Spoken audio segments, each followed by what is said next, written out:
Ini adalah WBCQ, menghadirkan radio World's Last Chance kepada Anda dari Monticello, Maine, Amerika Serikat.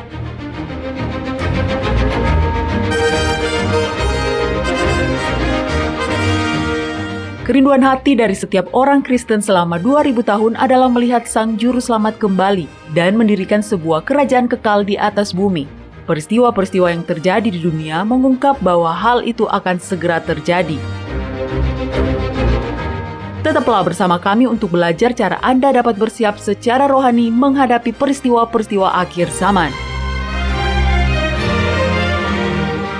Radio WLC mempersiapkan orang untuk hidup dalam kerajaan Yahwa di bumi yang akan ditegakkan saat Kristus kembali.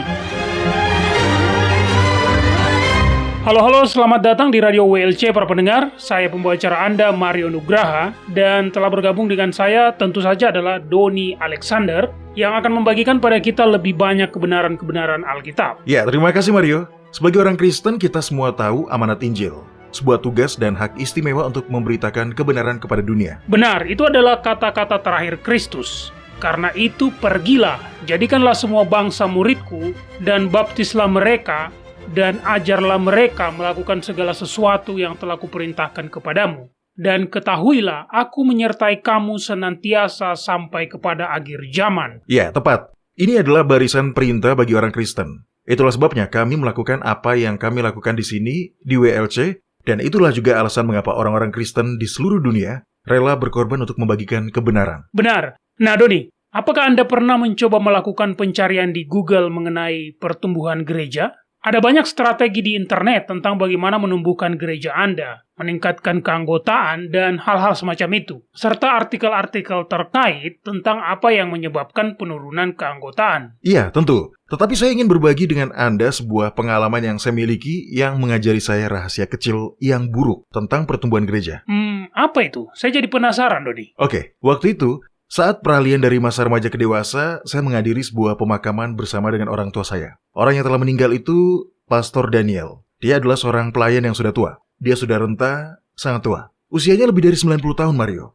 Seluruh masa dewasanya dihabiskan untuk menggembalakan gereja, mengadakan pertemuan 2 mingguan, dan melakukan semua hal yang dilakukan seorang pendeta untuk melayani Yahwa. Pemakamannya berlangsung dengan baik. Sambil duduk di sana dengan musik organ yang dimainkan dengan lembut, ibu saya menunjuk seorang pria yang tampaknya berusia 50-an. Dia membungkuk dan memberitahu saya namanya dan kemudian berbisik. Orang itu sangat penting bagi Pastor Daniel. Dia adalah satu-satunya petobat sejati yang pernah dibawa Pastor Daniel ke dalam gereja. Apa? Nah, begitu juga respon saya waktu itu, Mario. Fakta itu cukup aneh saat diceritakan. Bagaimana mungkin seorang pria dengan pengabdian seperti Pastor Daniel hanya bisa mempertobatkan satu jiwa sekalipun dia mengabdi selama puluhan tahun? Iya, jadi apakah Anda bertanya pada ibu Anda apa maksudnya, Doni? Iya, setelah pemakaman selesai, ibu saya menjelaskan bahwa pria itu adalah satu-satunya orang yang pernah dibaptis oleh Pastor Daniel di gereja yang belum pernah menjadi anggota dari denominasi Kristen lainnya. Oh, saya paham. Rupanya dia adalah pembajak para penjala ikan. Sebagian besar anggota jemaatnya berasal dari penjala manusia dari jaring atau jala gereja lain. Iya, kita bisa menyebutnya seperti itu, Mario. Gereja senang melaporkan pertumbuhan jemaat, tetapi pada faktanya, mayoritas jemaat baru sebenarnya sudah menjadi orang Kristen sejak awal. Mereka hanya berpindah dari denominasi yang satu ke denominasi yang lain. Iya, dan itulah masalahnya, Doni. Di WLC, kita sudah pernah membahas tentang perintah yang jelas dalam kitab Wahyu pasal 18 untuk meninggalkan Babel. Saya bahkan sudah menghafal ayatnya, Doni. Yeah? Kitab Wahyu pasal 18 ayat 4 mengatakan, "Lalu aku mendengar suara lain dari sorga berkata, 'Mari, pergilah kamu hai umatku, pergilah daripadanya supaya kamu jangan mengambil bagian dalam dosa-dosanya, dan supaya kamu jangan turut ditimpa malapetaka-malapetakanya.'" Nah, tentu saja setiap denominasi menyangkal sebagai Babel. Jadi, tidak ada denominasi yang benar-benar meninggalkan Babel. Mereka hanya duduk sambil mencela orang lain sebagai orang yang berada di Babel. Ya, benar. Dan amanat besar Injil berubah menjadi lebih dari sekedar undangan untuk bergabung dengan denominasi lain. Tapi itu bukanlah sebuah undangan. Itu adalah sebuah perintah langsung. Nah, Mario, apakah Anda juga menghafal versi Alkitab Jenewa dari ayat itu? Iya, tentu. Anda tahu, Alkitab Jenewa adalah Alkitab para reformator Protestan. Oke, Mario. Apa yang dikatakan kitab Wahyu pasal 18 ayat 4 dalam kitab Jenewa? Iya, bunyinya berbeda, Doni. Di situ dikatakan, keluarlah kamu hai umatku, keluarlah daripadanya supaya kamu jangan mengambil bagian dalam dosa-dosanya, dan supaya kamu jangan turut ditimpa malapetaka-malapetakanya. Hai umatku, keluarlah daripadanya. Jadi keluar, bukan mari. Iya, keduanya berbeda. Yang satu adalah sebuah undangan, dan yang lain adalah sebuah perintah. Ya, jadi yang benar adalah tidak ada individu dan tidak ada denominasi yang dikecualikan. Semua agama dan setiap denominasi telah terkontaminasi oleh kesalahan. Inilah sebabnya mengapa surga mengeluarkan perintah untuk melarikan diri dari Babel. Benar, dan agar aman dari semua tipuan iblis, setiap orang harus meninggalkan semua agama yang terorganisir. Ya, tapi itu menghadirkan sebuah masalah baru, Mario. Bagaimana Anda seharusnya beribadah jika Anda tidak memiliki sebuah gereja untuk dihadiri? Nah, benar Doni. Saya pikir banyak dari kita, dan harus saya akui, saya juga dulu termasuk di dalamnya, yang telah mengidentikan kehadiran di gereja sebagai sebuah ibadah. Dan harus diakui juga bahwa sebuah denominasi dapat beroperasi secara finansial hanya karena jemaat mereka memberi mereka persepuluhan atau persembahan. Jadi ya, demi kepentingan terbaik dari sebuah denominasi, mereka mengajar jemaat untuk menyamakan kehadiran di gereja sebagai sebuah ibadah. Ya. Dan ini adalah sebuah situasi yang semakin banyak dihadapi orang Kristen, Mario. Ketika kesalahan menyebar di gereja-gereja, karena semakin banyak denominasi yang menolak terang yang baru, maka semakin banyak orang percaya yang berhati tulus yang mempertimbangkan gereja rumah. Benar, dan mereka memang seharusnya seperti itu, Doni. Ya, tentu. Kita harus meninggalkan Babel. Tapi bagaimana seharusnya Anda benar-benar melakukannya? Anda tahu, ketika Anda sudah terbiasa mendengarkan khotbah setiap minggu, bisa terasa aneh. Dan bahkan janggal ketika Anda harus beribadah di rumah. Iya, terutama karena keanggotaan gereja sering disamakan dengan jaminan keselamatan. Beberapa denominasi melangkah lebih jauh dengan mengklaim keanggotaan gereja sebagai pintu gerbang menuju keselamatan. Sulit dipercaya, tapi begitulah faktanya. Bagaimana pendapat Anda, Doni? Ya, saya maklum, Mario. Karena ketika Anda sudah terbiasa menghadiri kebaktian mingguan, duduk santai dan membiarkan pendeta, pemimpin paduan suara, dan leader yang lain melakukan semuanya, dan kemudian Anda tidak lagi memiliki gereja untuk dihadiri, maka hal itu akan dapat membuat Anda merasa terombang-ambing dan sangat-sangat kesepian. Betul. Oke, Mario, mari kita bicara tentang hal ini. Apa yang dimaksud dengan ibadah? Apakah ibadah itu berarti memasuki gedung berjendela kaca dan mendengarkan sebuah khotbah? Apakah itu berarti menerima sebuah pengumuman, mendengarkan paduan suara, dan memberikan persembahan? Iya, semua itu adalah kegiatan gerejawi. Tunggu sebentar. Apa yang baru saya katakan? Tidak apa-apa, Mario. Kita memang melakukan itu. Dalam benak kita memikirkan gereja. Padahal yang kita maksud adalah beribadah. Padahal keduanya belum tentu sama. Baik, Mario. Tolong buka definisi dari kata ibadah. Apa yang dikatakan di kamus? Adalah baik untuk selalu mendefinisikan istilah yang kita gunakan. Ibadah adalah memuji, memberikan penghormatan ilahi, menyatakan pengagungan dengan penghormatan tertinggi. Ya. Kata ini berasal dari kata Ibrani sauka, yang artinya sujud menyembah. Nah, menurut kamus Alkitab, kata ini adalah istilah umum untuk datang menyembah di hadapan Yahwa. Ibadah adalah sebuah kata kerja. Itu adalah sebuah tindakan. Jadi, ini adalah sesuatu yang setiap orang dapat lakukan di rumah, bersama keluarga, atau bahkan sendirian. Iya, memuji Yahwa, memberikan penghormatan ilahi kepadanya dengan pengagungan, dengan penghormatan tertinggi, tentu saja adalah sesuatu yang bisa kita lakukan di rumah. Tapi Doni, bagaimana dengan ayat yang mengatakan bahwa kita tidak boleh memisahkan diri dari pertemuan-pertemuan ibadah kita? Bukankah ayat itu menyarankan bahwa kita harus bertemu dalam sebuah kelompok? Baik, kita akan melihat ayat itu sebentar lagi, Mario. Untuk saat ini, izinkan saya mengatakan bahwa gereja rumah pada faktanya mendapatkan dukungan Alkitab. Iya, begitulah. Kita tahu Abraham tidak memiliki gereja untuk dikunjungi. Ya. Tapi bagaimana dengan orang-orang Israel? Mereka pasti memiliki sinagog untuk dikunjungi. Terus, Anda selalu membayangkan beberapa juta orang berdiri di sekelilingnya sambil mendengarkan Musa berkhotbah setiap hari Sabat. Iya, itulah yang ada di bayangan saya, Doni. Dan saya bertanya-tanya, bagaimana cara Musa berbicara agar semua orang itu bisa mendengarnya? Karena pada saat itu belum ada pengeras suara. Ya. Nah, mari kita lihat, Mario. Tolong buka kitab Keluaran pasal 16. Oke. Pada saat itu, bangsa Israel baru saja tiba di Gunung Sinai. Tabernakel itu belum dibangun. Tetapi mereka memiliki apa yang mereka sebut tenda pertemuan. Dan pada saat itu, mereka sudah menguduskan Sabat hari ke-7. Betul. Dan Yahwa menekankan pentingnya pengudusan hari Sabat dengan menggunakan mana. Benar, mereka perlu mengumpulkan mana segar setiap pagi, dan jika mereka menyimpannya sampai hari berikutnya, maka mana itu akan berbau dan dipenuhi ulat, ya kan? Iya, dan pada hari ke-6, mereka harus mengumpulkan 2 kali lipat karena tidak akan ada mana yang turun pada hari ke-7. Yahwa tidak ingin orang-orang bekerja pada hari Sabat. Oke, Mario. Tolong baca ayat 28 sampai ayat 30 dari kitab Keluaran pasal 16. Sebab itu Yahwa berfirman kepada Musa, "Berapa lama lagi kamu menolak mengikuti segala perintahku dan hukumku? Perhatikanlah, Yahwa telah memberikan Sabat itu kepadamu. Itulah sebabnya pada hari ke-6, Ia memberikan kepadamu roti untuk 2 hari. Tinggallah kamu di tempatmu masing-masing. Seorang pun tidak boleh keluar dari tempatnya pada hari ke-7 itu. Lalu beristirahatlah bangsa itu pada hari ke-7. Dan di mana mereka beristirahat? Di tempat mereka masing-masing. Kemudian, di masa perjanjian baru, banyak orang percaya tulus yang keluar rumah dan beribadah di alam bebas. Disitulah Paulus bertemu Lydia, penjual kain ungu. Nah, dengarkan ini. Kitab Kisah Para Rasul pasal 16 ayat 13 di sini dikatakan, pada hari Sabat kami keluar pintu gerbang kota. Kami menyusur tepi sungai dan menemukan tempat sembahyang Yahudi yang sudah kami duga ada di situ. Setelah duduk, kami berbicara kepada perempuan-perempuan yang ada berkumpul di situ. Jadi pada dasarnya, Yahwa tidak mempersoalkan gereja rumah. Gagasan bahwa seseorang harus pergi ke suatu bangunan mewah untuk beribadah supaya ibadahnya diterima adalah sebuah gagasan yang salah.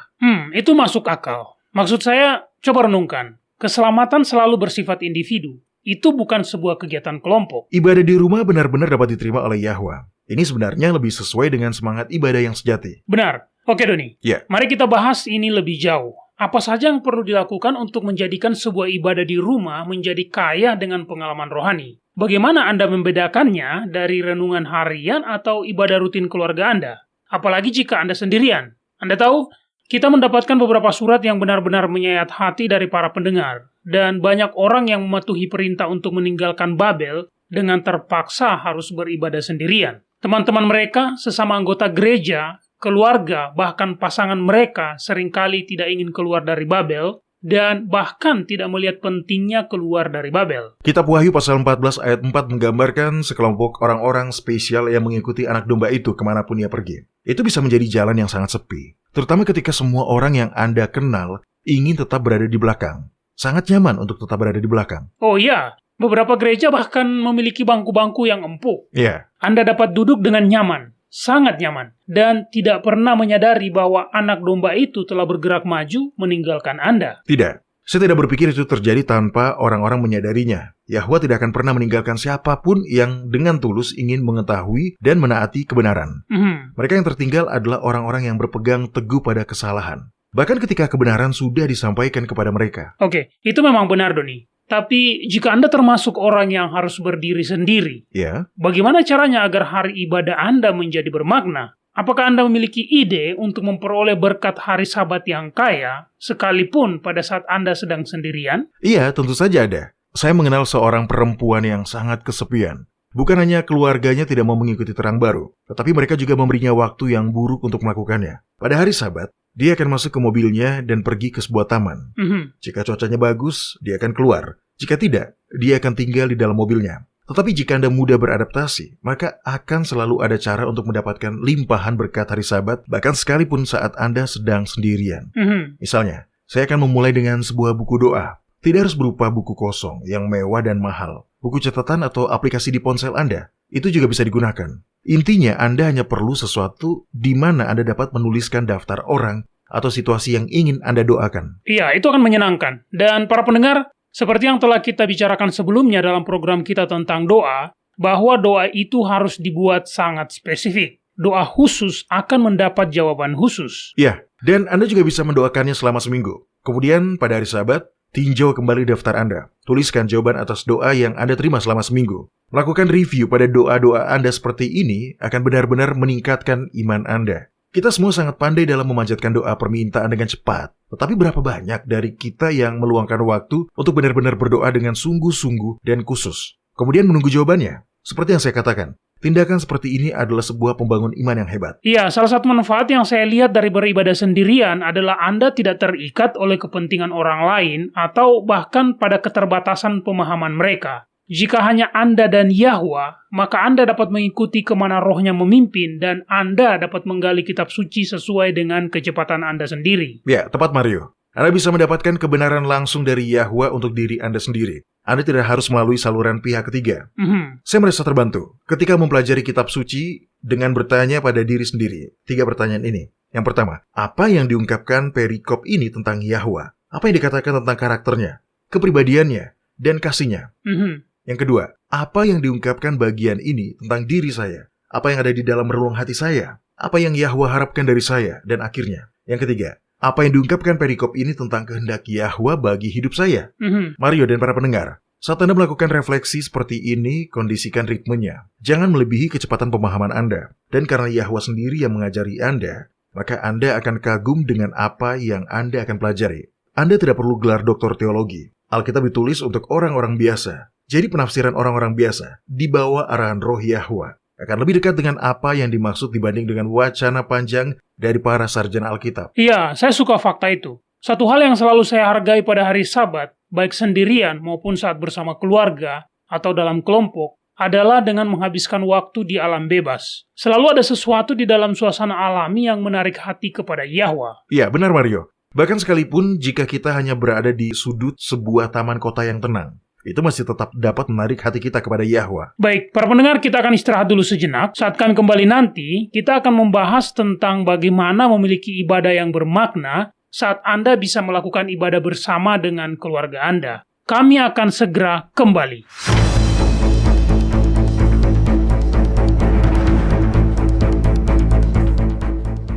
Anda mendengarkan radio World's Last Chance di WBCQ yang mengudara pada gelombang 31 meter di frekuensi 9330 kHz. Radio World's Last Chance mempersiapkan orang untuk menyambut Sang Juru Selamat yang segera kembali.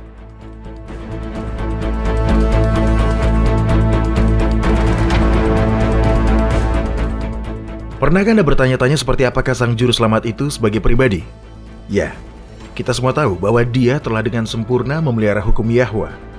Tapi saya berbicara tentang kepribadian, kesukaannya, ketidaksukaannya. Apakah dia memiliki selera humor? Kita melihat orang-orang tertarik kepadanya, tetapi bagaimana dia menjalin hubungan dengan mereka? Hal ini penting untuk diketahui karena Yahuswa melakukan lebih dari sekedar menjaga hukum ilahi dengan sempurna. Dia mengungkapkan seperti apa Bapa jika dia berada dalam wujud manusia. Dan begitu Anda mengetahui hal ini, begitu Anda melihat kasih Bapa dan Sang Anak, Anda akan jatuh cinta begitu dalam, sehingga segala sesuatu yang lain akan menjadi nomor 2 bagi Anda. Itu pasti. Kasih adalah kekuatan yang paling kuat di alam semesta. Kasih membangkitkan kasih di hati orang lain. Pelajarilah lebih lanjut tentang kasih Bapa sebagaimana yang telah diungkapkan melalui kasih Sang Anak. Cukup buka worldslastchance.com dan klik ikon Radio WLC. Cari episode yang berjudul Kasih Yahuswa bagi Manusia. Hidup Anda tidak akan pernah sama lagi. Kunjungilah kami hari ini dan jatuh cintalah dengan sahabat terbaik yang dapat Anda miliki. World's Last Chance telah membuat lebih dari 1.500 video dokumenter dalam lebih dari 30 bahasa. Kunjungi situs kami di worldslastchance.com atau nonton videonya pada channel WLC di YouTube. Video-video dokumenter baru tentang berbagai topik penting terus dirilis sepanjang waktu. Mulailah menontonnya dan pelajarilah kebenaran selama Anda masih memiliki kesempatan di worldslastchance.com.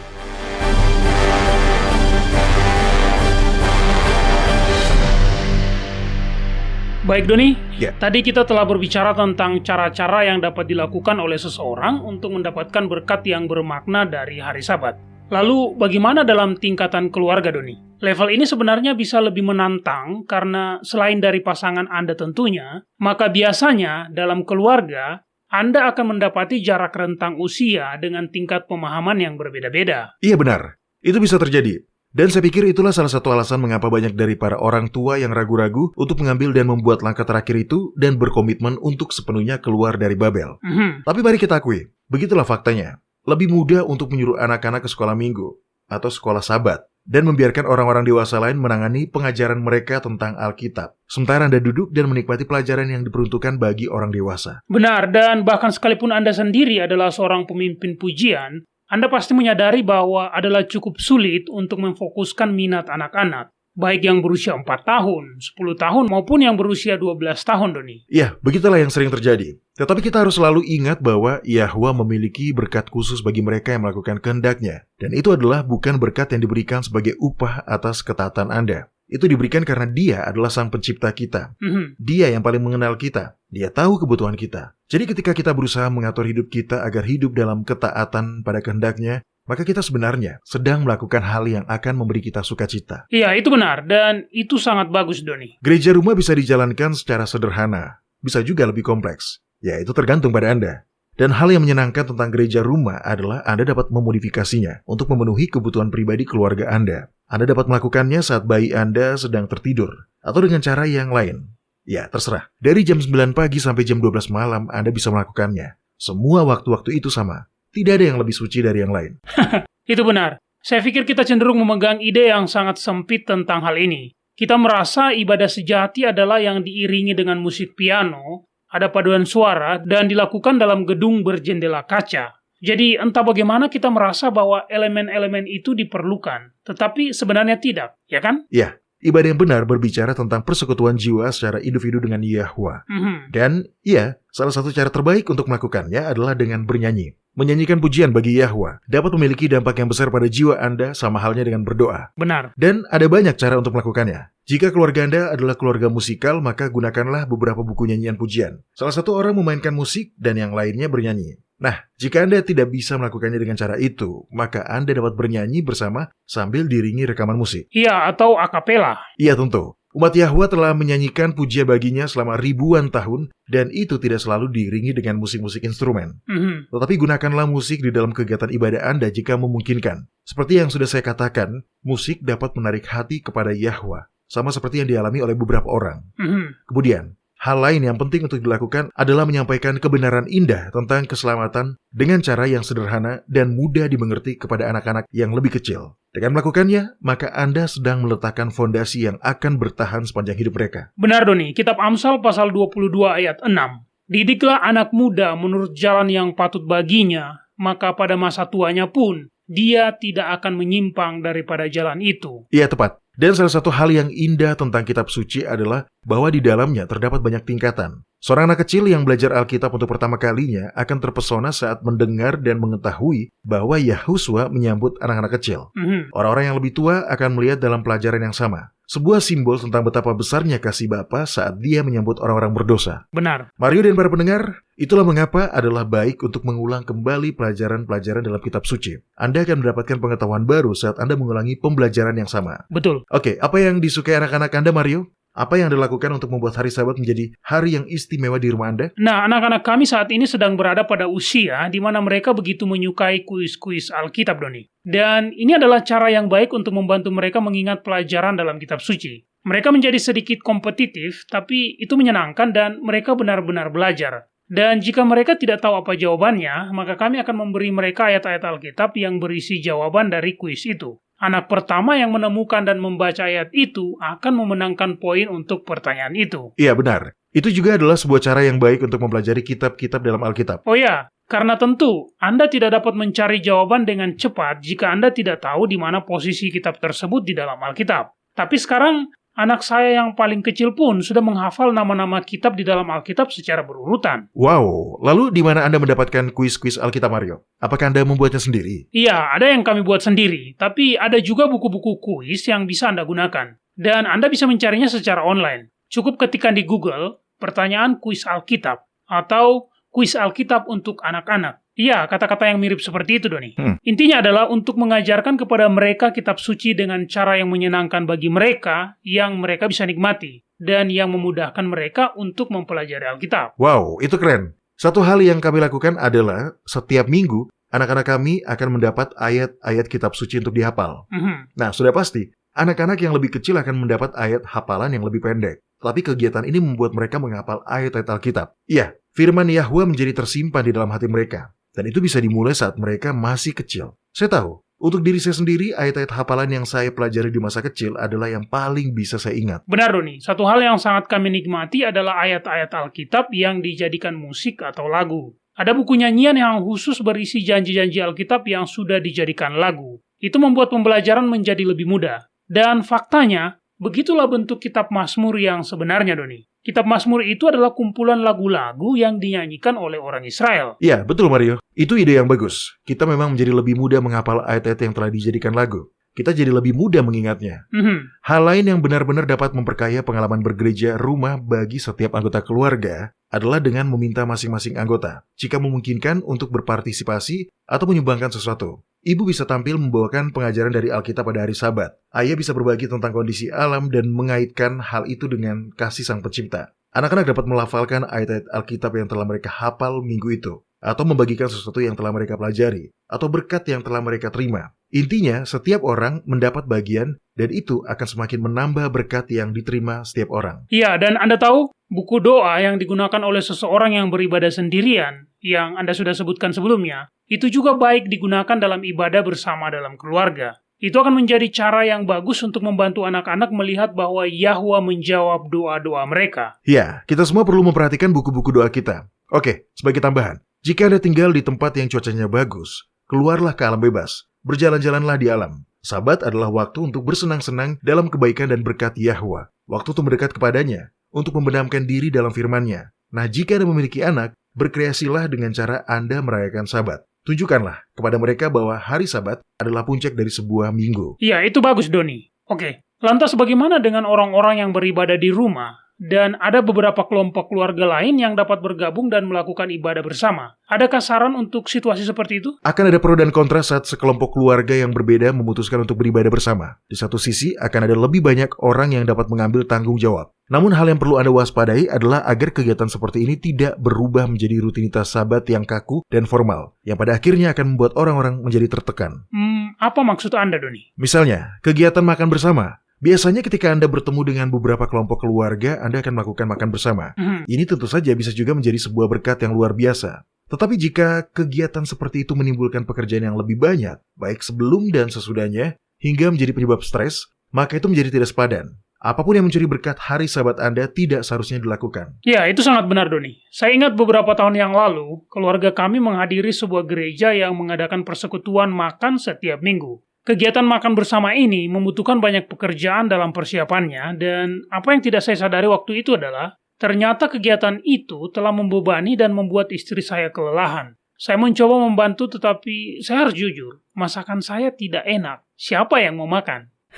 Jadi, dengan malu saya harus mengakui bahwa sebagian besar persiapan itu kemudian harus dilakukan oleh istri saya. Menyetrika pakaian, menata rambut anak kami, ya, dan tentu saja memasak. Yang satu ini, saya tidak pernah belajar melakukannya. Jadi ya, mamilah yang selalu melakukannya. Tapi secara keseluruhan, acara makan bersama itu menjadi sebuah beban yang besar. Tentu, persekutuan itu menyenangkan, tapi acara makan bersama itu terlalu menguras banyak tenaga. Nah, saya teringat, dan ini membuat saya terkejut. Ketika istri saya mengaku pada saya bahwa dia takut pada hari Sabat, karena hari itu adalah hari terberat dalam setiap minggu untuknya. Tapi setelah kami membicarakannya, saya bisa mengerti mengapa dia merasa seperti itu. Dan ya, kami perlu menghentikan pekerjaan berat itu. Iya, saya setuju, Mario. Kita seharusnya tidak berada dalam kondisi seperti itu. Jika sesuatu akhirnya mencuri berkat hari Sabat Anda, jika itu akhirnya mengalihkan Anda dari apa yang benar-benar penting, yaitu persekutuan dengan Yahwa, maka itu benar-benar tidak layak untuk dilakukan. Saya pikir satu hal yang dapat berkontribusi untuk menambah beban pada hari Sabat adalah bahwa bagi kebanyakan dari kita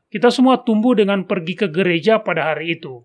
Kita memiliki definisi yang agak sempit tentang bagaimana sebuah kebaktian dinyatakan layak. Tapi itu sebagian besar hanya tradisi. Poin utamanya adalah agar kita menghabiskan waktu bersama Yahwa. Segala sesuatu yang menambah beban harus dikesampingkan, Doni. Waktu bersama Yahwa, itulah yang dimaksud dengan Sabat. Baik, Mario, tolong buka kitab Yesaya pasal 58. Oke. Ada ayat di sini yang benar-benar menunjukkan bagaimana memandang pemeliharaan Sabat itu. Kitab Yesaya pasal 58 ayat 13 dan 14. Silakan dibacakan dengan segera setelah Anda mendapatkannya, Mario. Baik, di sini dikatakan, apabila engkau tidak menginjak-injak hukum Sabat dan tidak melakukan urusanmu pada hari kudusku, apabila engkau menyebutkan hari Sabat hari kenikmatan dan hari kudus Yahwa hari yang mulia, apabila engkau menghormatinya dengan tidak menjalankan segala acaramu dan dengan tidak mengurus urusanmu atau berkata omong kosong, maka engkau akan bersenang-senang karena Yahwa, dan aku akan membuat engkau melintasi puncak bukit-bukit di bumi dengan kendaraan kemenangan. Aku akan memberi makan engkau dari milik pusaka Yakub bapa leluhurmu, sebab mulut Yahwa lah yang mengatakannya. Ibadah bukanlah pakaian yang Anda kenakan, atau makanan yang Anda makan. Ibadah bukanlah serangkaian layanan. Ibadah semuanya berbicara tentang memuliakan Yahwa, menghormati Dia. Itulah definisi ibadah yang Anda baca barusan, Mario. Benar, Doni. Lantas bagaimana cara yang baik agar gereja rumah yang dilakukan sambil berkelompok tidak memberatkan? Ya, kita tahu dalam sebuah kelompok seperti itu, biasanya hanya satu orang yang pandai bicara di depan umum, dan orang itu cenderung menjadi orang yang pada akhirnya melakukan sebagian besar pekerjaan untuk mempersiapkan khotbah. Jadilah kreatif. Anda tidak harus memiliki sebuah khotbah. Satu orang berkhotbah pada sebuah ruangan yang penuh dengan orang lain adalah salah satu cara gereja membuat setiap individu menyesuaikan diri dengan kredo atau doktrin mereka dan menolak setiap terang yang baru. Anda dapat mengadakan kelompok belajar Alkitab. Jika Anda dapat menampilkan video-video yang membangkitkan semangat, lakukanlah. Kegiatannya tidak harus sama minggu demi minggu. Ada banyak cara untuk menyembah Yahwa. Jadi tidak hanya didominasi oleh satu orang untuk menyampaikan khotbah setiap minggu. Oke, itu benar. Oh ya, Doni, pernahkah Anda mendengar tentang kegiatan bersih hati dalam doa? Tidak, saya rasa tidak, Mario. Tapi itu kedengaran familiar. Nah, dalam kitab Kisah Para Rasul pasal 1, bagian ini berbicara tentang sekelompok orang yang percaya yang berada di Yerusalem setelah peristiwa kenaikan Yahusua ke surga. Anda ingat tuh nih? Ayat 14 mengatakan, mereka semua bertekun dengan sehati dalam doa bersama-sama, dengan beberapa perempuan serta Maria ibu Yahusua dan dengan saudara-saudara Yahusua. Oh, benar-benar. Bersatu hati dalam doa adalah sebuah pengalaman yang dalam. Tidak ada bandingnya. Kegiatan ini lebih dari sekedar meminta satu orang berdoa dan semua orang berkata amin. Kegiatan ini lebih dari sekedar berdoa dengan membentuk lingkaran. Masing-masing orang secara bergantian dapat mengucapkan doa yang terbesit di dalam hatinya. Jadi tidak harus secara berurutan. Tidak perlu menyela aliran doa dengan kata amin, karena doa bersama ini adalah benar-benar secara keseluruhan terdiri dari satu doa. Jadi, masing-masing orang dapat berbicara kapan saja, seiring dengan tuntunan roh Yahwa. Dan setiap orang, siapapun dia, dapat berbicara lebih dari sekali. Doa-doa yang dipanjatkan dengan menyatukan hati, di mana setiap orang bebas berbicara dan menambahkan pemikiran seiring dengan tuntutan roh, akan menjadi percakapan antara Yahwa dan semua yang hadir. Anak-anak juga harus didorong untuk bergabung. Doa-doa semacam ini bisa berlangsung lama, 45 menit, 1 jam, itu masih wajar. 1 jam? Saya tidak bisa membayangkan seorang anak atau bahkan orang tua yang sanggup berlutut selama 1 jam dalam doa. Nah, doa semacam ini tidak harus dilakukan dalam satu posisi yang monoton, Doni. Ya. Secara inheren, kita tidak akan berdosa jika kita berdoa sambil berdiri atau bahkan duduk. Doa-doa ini diarahkan oleh roh Yahwa yang bekerja di dalam hati setiap individu. Doa semacam ini adalah doa yang intim dan interaktif. Doa seperti ini sangat kuat, dan izinkan saya memberitahu Anda, Doni, setiap orang akan mengalami hadirat Yahwa. Ya, itu terdengar luar biasa, Mario. Saya ingin mencobanya suatu saat nanti. Baik, hal lain yang menurut saya juga sangat ampuh adalah menyisihkan waktu untuk menyampaikan kesaksian pribadi. Nah, Mario, tolong buka kitab Maleakhi pasal 3. Ada ayat luar biasa di sana yang saya ingin Anda baca. Oke. Memberi kesempatan kepada setiap orang, termasuk anak-anak, untuk membagikan bagaimana Yahwa telah memberkati mereka selama 1 minggu yang telah berlalu. Tidak hanya akan mengilhami iman, tetapi itu juga akan menjadi bentuk penghormatan kepada Yahwa, dengan cara yang saya pikir kebanyakan dari kita tidak sadari. Oke, silakan dibacakan ayat 16 dan 17 dari kitab Maleakhi pasal 3. Baik, di sini dikatakan, beginilah berbicara satu sama lain orang-orang yang takut akan Yahwa. Yahwa memperhatikan dan mendengarnya. Sebuah kitab peringatan ditulis di hadapannya bagi orang-orang yang takut akan Yahwa dan bagi orang-orang yang menghormati namanya. Mereka akan menjadi milik kesayanganku sendiri, firman Yahwa semesta alam. Pada hari yang kusiapkan, aku akan mengasihani mereka sama seperti seseorang yang menyayangi anaknya yang melayani dia. Wow, ayat ini luar biasa. Kata-kata penghormatan yang diucapkan bagi Yahwa adalah sangat berharga baginya, sehingga dia mencatatnya, Doni. Itulah yang dikatakan di ayat itu, Mario. Kata-kata Anda, pengakuan Anda akan kebaikannya dicatat di surga. Wow, itu sangat indah, benar-benar menguatkan. Dan ya, bahkan anak-anak kecil pun dapat berpartisipasi dalam hal semacam ini. Ya, betul. Dan intinya, ibadah pada dasarnya adalah memuliakan Yahwa. Begitulah, itu menghormati Dia. Anda tidak perlu paduan suara atau pengkhotbah untuk melakukan itu. Yang Anda butuhkan adalah hati yang mau menghormati Dia. Dan jangan lupa, Anda harus meninggalkan Babel. Benar, Mario. Jadi jangan takut untuk bergereja rumah dalam peristiwa-peristiwa yang sedang dan akan terjadi di bumi ini. Kita semua harus bergereja rumah. Dan ketika kita melakukannya, Yahwa akan hadir. Baik, para pendengar jangan kemana-mana. Kita sudah mendapatkan sebuah pertanyaan menarik dalam kotak surat harian kita. Kami akan segera kembali untuk membahasnya. Tetaplah di sini.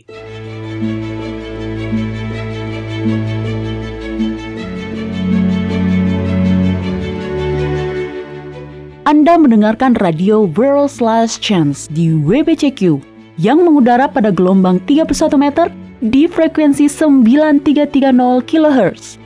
Radio World's Last Chance mempersiapkan orang untuk menyambut Sang Juru Selamat yang segera kembali.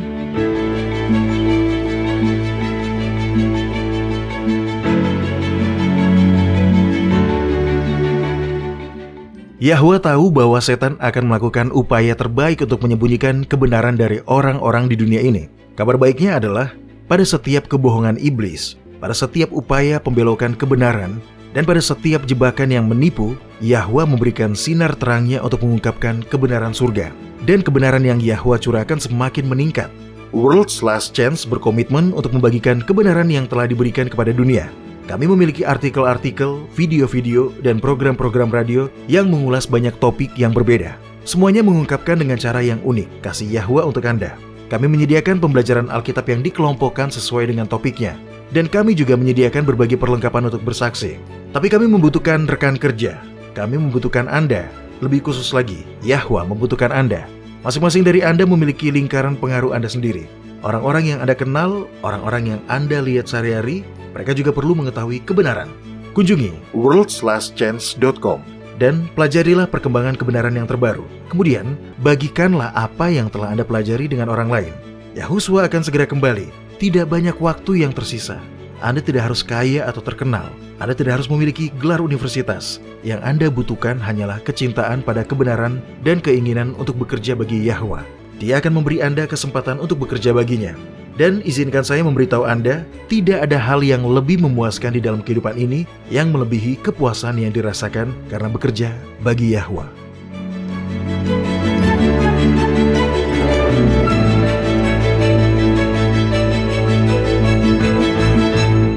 Jika Anda sudah berkomitmen untuk beribadah kepada Yahwa pada hari Sabat kudusnya yang ditentukan dengan kalender lunisolarnya yang ditetapkan pada masa penciptaan, World's Last Chance memiliki aplikasi yang dapat Anda gunakan baik di komputer maupun di smartphone Anda.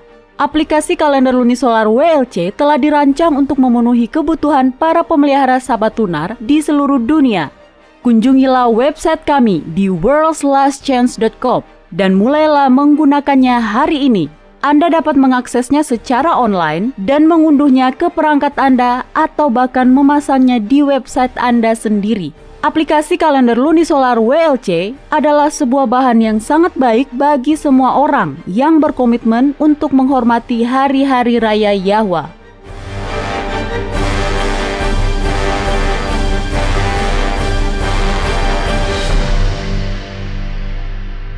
Sherry dari Halifax, Kanada mengirimkan sebuah pertanyaan. Dia menulis, apa maksud Anda ketika Anda berbicara tentang penutupan masa percobaan? Saya sepertinya mendapat kesan bahwa peristiwa itu akan terjadi sebelum kembalinya Yahuswa. Tapi akhir-akhir ini Anda menyampaikan bahwa orang-orang benar dan beberapa orang-orang berdosa akan tetap hidup di bumi selama masa milenium. Jadi apa yang Anda maksud dengan masa percobaan? Jika orang-orang masih mendapat kesempatan untuk bertobat selama masa 1000 tahun nanti. Pertanyaan yang fantastis. Ya, Anda benar. Sherry, di sini di WLC kami dulu percaya dan mengajarkan bahwa akan ada titik waktu tertentu sebelum 7 tulah terakhir dicurahkan, di mana masa pencobaan akan ditutup dan orang-orang akan, pada saat itu, harus membuat keputusan akhir mereka untuk berserah atau melawan pada kehendak Yahwa. Pada saat itulah, seperti yang diyakini oleh kebanyakan orang Kristen, kami percaya bahwa orang-orang benar akan pergi ke surga setelah kembalinya Yahuswa. Iya, dan sekarang kita tidak lagi meyakini hal itu. Tidak. Setelah mempelajari dengan cermat, kita telah melihat bahwa Injil Kerajaan Yahuswa menyampaikan bahwa setelah Yahuswa kembali, maka mereka yang telah mati dalam iman pada jasa darah Yahuswa akan dibangkitkan pada kebangkitan pertama. Kemudian orang-orang kudus bersama dengan Yahuswa akan memerintah selama 1000 tahun di bumi yang baru. Nah, para pendengar, jika Anda melewatkan program itu, Anda masih dapat mendengarkannya di situs web kami atau di channel YouTube kami. Cari saja episode yang berjudul Kerajaan 1000 Tahun, di surga atau di bumi. Nah, hal yang tidak kita ketahui sebelumnya, sama seperti yang tidak diketahui oleh orang-orang Kristen yang meyakini bahwa mereka akan pergi ke surga setelah kembalinya Yahuswa, adalah bahwa kitab Yesaya pasal 65 dan pasal 66 menggambarkan waktu kembalinya Yahuswa dan menggambarkan kondisi bumi selama masa 1000 tahun. Dan itu mengungkapkan bahwa akan ada beberapa orang di sana yang belum menerima keselamatan. Benar, dan itu karena Yahwa akan melakukan apa yang dia bisa lakukan untuk menyelamatkan jiwa-jiwa sebanyak mungkin. Iya betul. Dan itu tidak berarti bahwa semua orang akan diselamatkan. Kitab Wahyu memperjelas bahwa akan ada kebangkitan kedua bagi mereka yang gigih bertahan hingga mati dalam pemberontakan melawan Yahwa. Jadi bagaimana Anda menjelaskan apa yang dimaksud dengan percobaan itu, Doni? Berdasarkan kitab Yesaya pasal 65 dan pasal 66, itu jelas bukan sesuatu yang terjadi sebelum masa kembalinya Yahusua. Ya, sebagai titik waktu tertentu, jawabannya tidak. Buka kitab Wahyu pasal 22, Mario. Disinilah penutupan masa pencobaan secara umum dijelaskan. Sudah dapat?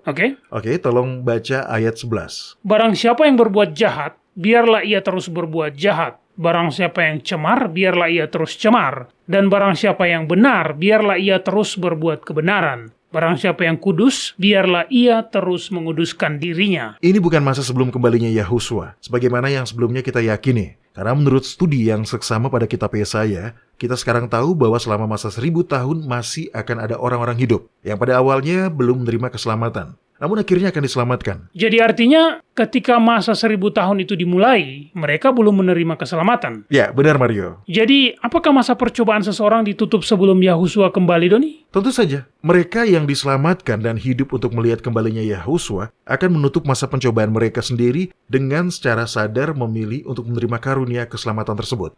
Mereka telah memilih untuk mempercayai firman Yahwa, bahwa ketika mereka menerima keselamatan, jasa kematian dan kehidupan tanpa dosa dari Yahusua dikreditkan atau disandangkan kepada mereka. Dan bagi mereka yang terhilang, penutupan masa pencobaan secara pribadi terjadi ketika mereka melakukan dosa yang tidak dapat diampuni. Dosa yang seperti apa, Doni? Dosa yang terus-menerus dilakukan hingga membuat hati mereka menjadi begitu keras dan tidak bisa lagi menanggapi dorongan roh Yahwa. Faktanya seperti ini, setiap orang yang pada akhirnya diselamatkan, akan diselamatkan karena mereka memilih untuk menerima keselamatan. Jadi Anda tidak diselamatkan secara otomatis. Anda bisa terhilang secara otomatis. Tetapi Anda tidak bisa diselamatkan secara otomatis. Karena Anda harus menerima karunia keselamatan itu. Oke, itu cara pandang yang menarik, Doni. Dan saya mengerti apa yang Anda maksud. Yeah. Kita semua dilahirkan sebagai orang berdosa. Kita otomatis seperti itu. Jadi untuk diselamatkan, kita harus memilih untuk menerima keselamatan itu. Iya, benar. Jadi seseorang yang terhilang dapat menutup masa pencobaannya lebih awal, yaitu dengan melakukan dosa yang tidak terampuni tadi. Mari kita lihat sekilas kitab Yohanes pasal 16 ayat 7 sampai ayat 13. Tolong buka dan bacakan Mario.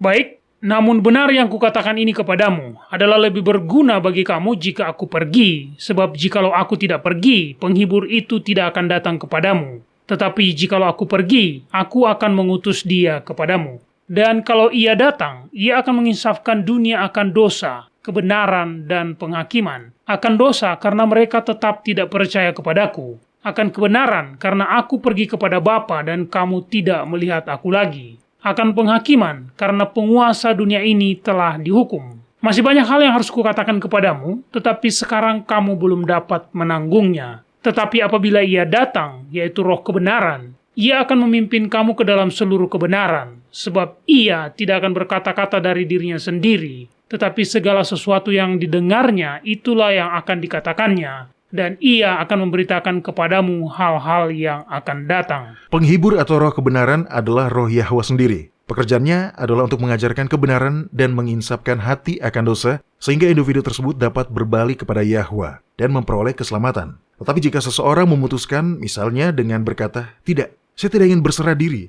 Saya suka dengan hidup saya yang seperti ini." Maka Yahwa tidak akan memaksa orang itu untuk diselamatkan dengan bertentangan pada kehendak hati dari orang tersebut. Yahwa akan menyelamatkan semua yang dia bisa selamatkan. Tetapi pada akhirnya itu tergantung pada pilihan pribadi dan Yahwa akan menghormati itu. Dia pencipta kebebasan. Jika seseorang berdosa hingga orang tersebut tidak dapat lagi merasakan penghakiman dari Roh Kudus, apalagi yang dapat menjangkau orang tersebut? Baik, lalu jika seseorang merasakan bahwa dia telah mencapai titik itu, apakah masih ada harapan, Doni? Ya, tentu saja. Dosa mengeraskan hati, tetapi seperti yang telah kita baca sebelumnya dari kitab Yehezkiel pasal 36, kita mengetahui bahwa Yahwa bersedia mengganti hati kita yang keras dan memberi kita hati yang baru di mana di atasnya tertulis hukum Yahwa. Tetapi Anda harus memintanya. Yahwa tidak akan pernah memaksakan kehendak. Mereka yang diselamatkan akan diselamatkan karena mereka memilih untuk menerima keselamatan. Demikian juga, mereka yang terhilang akan terhilang karena mereka memilih untuk terus berada dalam dosa terlepas dari segala sesuatu yang Yahwa telah lakukan untuk menjangkau mereka. Mario dan para pendengar, Anda tidak perlu takut dengan penutupan masa pencobaan. Itu bukanlah sebuah perlakuan sewenang-wenang yang dilakukan sebelum masa kembalinya Yahuswa. Penutupan masa pencobaan terjadi ketika setiap orang telah membuat pilihannya sendiri. Jadi kata-kata dari kitab Wahyu pasal 22 ayat 11 adalah sebuah pernyataan fakta bahwa setiap orang pada akhirnya akan membuat pilihan terakhirnya. Baik, dalam membahas penutupan masa pencobaan, saya pikir penting bagi kita untuk juga mengingat bahwa bagi kita semua, masa percobaan kita ditutup pada saat kematian. Tak satupun dari kita tahu kapan itu akan terjadi. Jadi kita tidak boleh menunda untuk menerima keselamatan. Oke, para pendengar, jika Anda memiliki pertanyaan, Anda dapat mengirimkannya kepada kami di worldslastchance.com. Cukup klik hubungi kami. Anda menyukai apa yang Anda dengar? Kunjungi situs kami di worldslastchance.com untuk mendengarkan episode-episode lain dari program radio kami. Radio World's Last Chance mempersiapkan orang untuk menyambut Sang Juru Selamat yang segera kembali.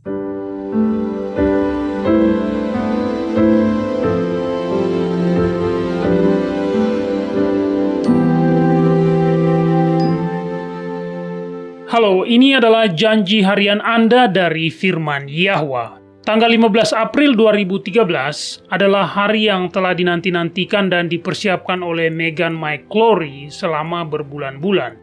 Itu adalah hari di mana dia memiliki kesempatan untuk bersaing dengan para atlet dunia dan para amatir berbakat dalam balapan lari paling bergengsi di Amerika, Boston Marathon. Meghan telah berlatih selama berbulan-bulan dan mengharapkan hasil yang terbaik secara pribadi. Pada malam sebelum perlombaan tersebut, saat Meghan bersiap untuk tidur, dia membaca dari kitab Mazmur pasal 27, di mana tertulis, Yahwa adalah terangku dan keselamatanku, kepada siapakah aku harus takut? Yahwa adalah benteng hidupku, terhadap siapakah aku harus gemetar? Nantikanlah Yahwa, kuatkanlah dan teguhkanlah hatimu.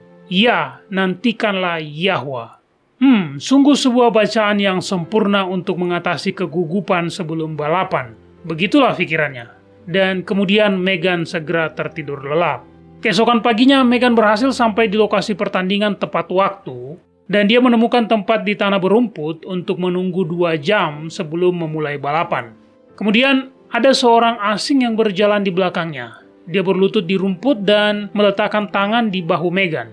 Bolehkah saya mengajukan pertanyaan yang aneh? Tanya wanita itu. Tentu. Meghan tidak mengenalinya, tetapi wanita yang bertanya itu tampak cukup normal. Ini mungkin terlihat aneh bagi Anda, kata wanita itu. Tapi, bolehkah saya mendoakan Anda? Meghan setuju. Dia juga memberitahu wanita itu bahwa dia adalah seorang Kristen, dan tampaknya wanita itu juga tidak heran sama sekali. Wanita itu kemudian memeluk Meghan, menundukkan kepalanya dan berdoa. Tuan, saya meminta Engkau melindungi Meghan saat dia berlari, jaga dia tetap aman, dan berikan kekuatan pada kakinya untuk menyelesaikan balapan. Jangan biarkan kram kaki menghalanginya. Dalam namamu kami berdoa. Amin. Meghan terkejut. Dia belum memberitahu wanita itu namanya. Dia berbalik untuk melihat orang asing itu pergi kemana dan siapa lagi yang akan dia doakan selanjutnya. Tetapi Meghan tidak bisa melihat kemana wanita itu pergi. Meghan telah mengikuti ratusan balapan. Tetapi itu adalah pertama kalinya ada seseorang yang mendoakannya. Meski begitu, dia tetap bersyukur. Perlombaan tersebut berjalan dengan baik dan ketika dia menyentuh garis finish, 3 jam, 25 menit, dan 17 detik kemudian, itu menjadi momen yang terbaik untuk Meghan. Saat dia berjalan melewati area garis finish, seorang sukarelawan memberitahu Meghan bahwa dia tampak pucat dan mengarahkannya ke tenda medis terdekat. Meghan pun beristirahat sebentar di sana, tetapi setelah sekitar 15 menit, dia merasa cukup sehat dan kemudian pergi. Dia sedang berjalan ke tempat di mana dia telah berjanji untuk bertemu dengan keluarganya ketika suara dentuman yang sangat besar memecah sore itu. Sebuah bom telah meledak. 12 detik kemudian, bom kedua meledak. Semua orang menjadi panik. Dalam kekacauan yang terjadi, dunia tampak berputar, dan para penonton berlarian, sementara para pelari berdiri diam terpaku. 5 orang tewas dan ratusan lainnya mengalami luka-luka, termasuk 16 orang kehilangan anggota badan. Malam itu, saat Meghan dan keluarganya beristirahat di hotel mereka, Meghan mulai mengirim pesan teks kepada para teman dan keluarganya di rumah. Dia meyakinkan mereka bahwa dia selamat. Sebuah pesan datang dari seorang teman dekat yang mengatakan bahwa dia secara khusus berdoa untuk Meghan pada hari itu. Meghan pun kemudian teringat pada wanita yang telah meminta untuk berdoa secara khusus untuknya. Doa mereka berdua terkabul. Kaki Meghan tetap kuat selama balapan, dan dia terlindung dari bahaya pengeboman tersebut. Seandainya dia berlari lebih lambat atau berlama-lama di tenda medis, maka dia akan berada sangat dekat dengan lokasi ledakan bom itu terjadi. Saat Meghan menundukkan kepalanya dalam doa, dia memuji Yahwa atas pemeliharaannya atas dirinya. Para pendengar, kitab Ayub pasal 22 ayat 27 menyatakan, "Jikalau engkau berdoa kepadanya, dia akan mengabulkan doamu." Kepada kita telah diberikan janji-janji yang besar dan berharga. Majulah dan mulailah mengaminkannya.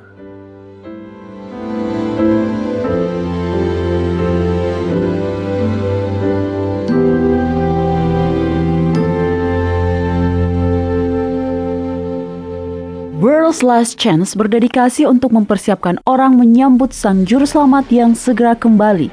Acara siaran radio harian kami tersedia dalam 7 bahasa berbeda dari seluruh dunia dan masih banyak bahasa-bahasa lain lagi yang akan mengudara. Video-video dan artikel-artikel kami telah diterjemahkan ke dalam lebih dari 30 bahasa berbeda. Dan kami tidak hanya fokus pada salah satu poin pengajaran. Kami bersedia untuk bekerja sama dengan surga untuk membawa semua kebenaran ke dunia. Artikel-artikel dan video-video kami mencakup berbagai topik-topik penting pada pertumbuhan dan pembangunan dari perjalanan kekristenan. Kami menghadirkan materi yang mencakup kesalehan praktis di dalam kehidupan sehari-hari, doktrin Alkitabiah yang benar-benar hanya didasarkan pada firman Yahwa, kalender Sang Pencipta, dan nubuatan akhir zaman yang penting untuk Anda ketahui. Kami bahkan membahas berbagai macam angin pengajaran yang palsu yang telah digunakan oleh setan untuk menipu banyak orang, dan mengungkapkan mengapa itu salah dan apa yang benar berdasarkan Alkitab. Kunjungilah kami hari ini di worldslastchance.com. Pelajarilah kebenaran di hari-hari terakhir ini.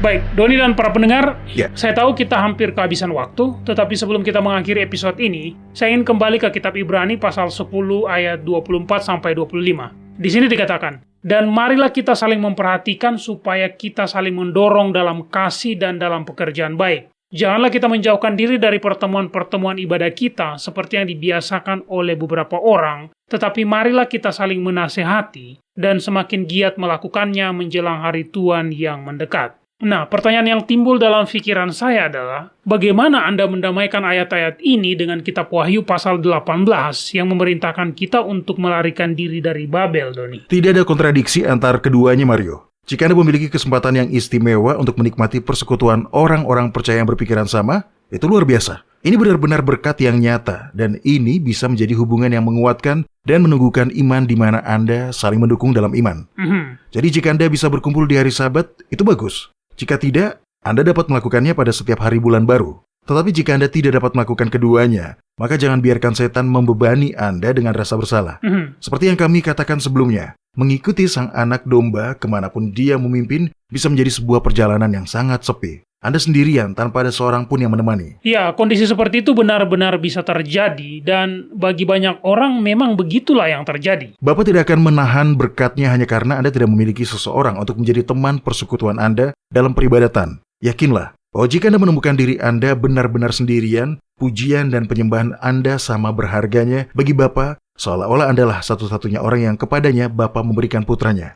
Itu indah. Kita selalu menetapkan sendiri persyaratan-persyaratan seperti ini, dan kita pun merasa bersalah ketika kita tidak memenuhinya, ya kan? Tapi pada akhirnya, hal yang paling penting adalah hubungan antara setiap individu dengan Yahwa. Dan jangan lupa pada konsep perjanjian baru tentang gereja yang sejati. Ya, itu penekanan yang bagus, Doni. Tolong ambilkan kamus Alkitab itu, Doni. Oke, ini. Terima kasih. Mari kita lihat. Nah, tahukah Anda bahwa kata gereja bahkan tidak muncul dimanapun dalam kitab perjanjian lama? Iya, karena itu adalah sebuah konsep dalam perjanjian baru, ya kan? Ya, benar. Namun sayangnya telah terjadi sedikit kesalahan penerjemahan. Kata gereja dalam dunia modern saat ini didefinisikan sebagai sebuah badan atau organisasi dari orang-orang beriman. Dari pengertian seperti inilah, orang-orang mendapatkan gagasan bahwa mereka seharusnya pergi ke gereja. Tapi sebenarnya tidak seperti itu. Menurut kitab Wahyu pasal 18 ayat 4, kita harus melarikan diri dari gereja-gereja karena semua gereja telah berpegang teguh pada Setidaknya salah satu dari ajaran salah yang ada pada hari ini. Baiklah, dengarkan ini. Dalam Perjanjian Baru, kata yang diterjemahkan gereja sebenarnya berasal dari bahasa Yunani eklesia. Dan itu tentu saja tidak diartikan sebagai organisasi dari orang-orang beriman. Di kamus Alkitab ini dikatakan bahwa eklesia adalah sebuah panggilan untuk keluar. Penekanannya adalah dipanggil untuk menuju pada sebuah tujuan tertentu, sebuah tujuan yang telah ditetapkan. Ya, benar Mario. Anda dapat mengatakan bahwa pada abad pertama sebelum kehancuran Yerusalem, gereja adalah organisasi peribadatan formal dari orang-orang Yahudi yang korup dan organisasi ini dikepalai oleh seorang imam besar. Tapi sebaliknya, eklesia adalah segelintir kecil orang percaya. Mereka yang percaya bahwa Yahusua adalah Mesias yang telah lama ditunggu-tunggu, dan mereka mengikutinya keluar dari Babel pada zaman itu. Anda menggambarkannya dengan cara yang bagus, Doni. Ingat juga bahwa agar dapat dipimpin, Anda harus siap mengikuti. Jadi di sini diperlukan tindakan. Kitab Roma pasal 8 ayat 14 mengatakan, semua orang yang dipimpin roh Yahwa adalah anak Yahwa. Sekali lagi, di sini Anda perlu melakukan tindakan. Untuk dipimpin, Anda harus bangkit berdiri dan berjalan mengikuti. Ya, dan kita tidak akan pernah benar-benar ditinggal sendirian. Kitab Ibrani pasal 12 ayat 1 menyampaikan bahwa kita dikelilingi oleh begitu banyak saksi bagaikan awan yang mengelilingi kita. Kita memiliki contoh orang-orang beriman dari segala zaman, yang semuanya harus berdiri sendiri di beberapa titik dalam kehidupan mereka. Kita memiliki Yahusua dan para malaikat, dan tentu saja kita memiliki Yahwa yang berjalan bersama kita di setiap langkah. Benar sekali Mario. Nah, saya ingin menutup dengan sebuah janji dari kitab Yosua pasal 1. Yosua seperti yang Anda ingat, merasa tidak mampu untuk memimpin bangsa Israel ke tanah perjanjian. Jadi Yahwa dengan penuh kasih memberinya beberapa janji, dan janji-janji ini adalah juga berlaku untuk kita. Kita berada di perbatasan masa kekekalan. Dengan iman, kita harus mengikuti anak domba itu ke tanah perjanjian kita di bumi yang baru. Dan dia yang berjalan bersama Yosua akan berjalan bersama kita juga. Sudah dapat Mario? Ya. Baiklah, baca ayat 5 dan ayat 9 dari kitab Yosua pasal 1. Baiklah, di sini dikatakan, seorang pun tidak akan dapat bertahan menghadapi engkau seumur hidupmu.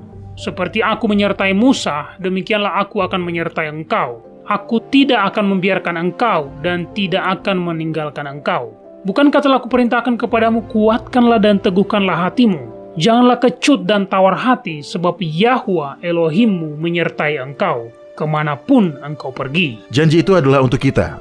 Para pendengar, jangan bermalas-malasan di bangku Anda yang nyaman di Babel. Hari-hari yang kita jalani saat ini membutuhkan keberanian. Hari-hari ini menyerukan untuk melangkah keluar dengan iman dan mengikuti anak domba itu kemanapun ia memimpin. Tidak seorang pun diselamatkan melalui kehadiran atau keanggotaan di gereja. Kita diselamatkan selalu dan hanya melalui iman dalam jasa darah Yahusua. Terpujilah Yahwa untuk belas kasihannya yang besar kepada orang-orang berdosa. Baik para pendengar, mari bergabunglah kembali bersama kami besok. Sampai jumpa dan ingat, Yahwa mengasihi Anda dan Dia aman untuk dipercaya.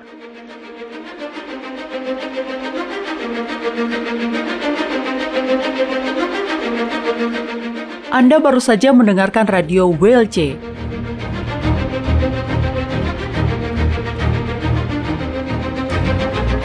World's Last Chance berkomitmen untuk memberitakan Injil Kerajaan Yahwa kepada dunia. Nubuatan dan peristiwa-peristiwa terbaru mengindikasikan bahwa Sang Juru Selamat sudah akan kembali dalam waktu yang tidak lama lagi. Orang-orang kudus kemudian akan diberikan hidup yang kekal dan Kerajaan Yahwa akan ditegakkan di sini, di bumi ini.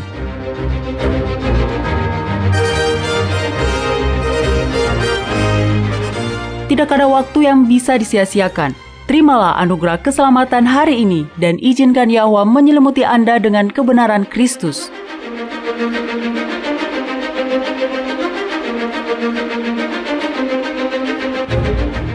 Program ini serta episode radio WLC yang lain tersedia di worldslastchance.com. Klik ikon radio WLC di bagian kanan atas beranda.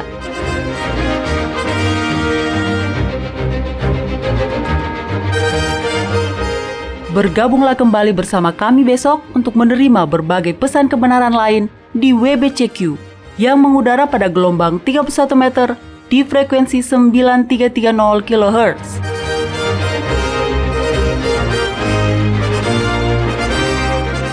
Radio WLC mempersiapkan orang untuk hidup dalam kerajaan Yahwa di bumi yang akan ditegakkan saat Kristus kembali tidak lama lagi.